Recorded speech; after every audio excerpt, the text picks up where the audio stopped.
2019 আমি বিজেপিতে জয়েন করিনি, বিজেপি ওই জেলায় পেয়েছিল 37%। আমি জয়েন করার পরে 21-এর ভোটে তৃণমূল পেল 43%, বিজেপি পেল 44%, 7টা এমএলএ জিতল। 24-এর নির্বাচনে বিজেপি পেল 46%, 2টো এমপি জিতল। অভিজিৎ বাবু 80,000-এর কাছাকাছি, সৌমেন্দু 50,000-এর কাছাকাছি। 16টা বিধানসভার মধ্যে 15টাতে লিড।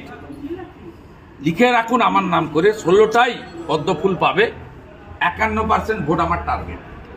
37টা 44 করেছি মাত্র 2 বছরে, 44টাকে 46 করেছি মাত্র 3 বছরে, আর 2 বছরে মানে 24-এর পরে 51% ভোট দিয়ে বিজেপির 16টা সিট জিতাবো।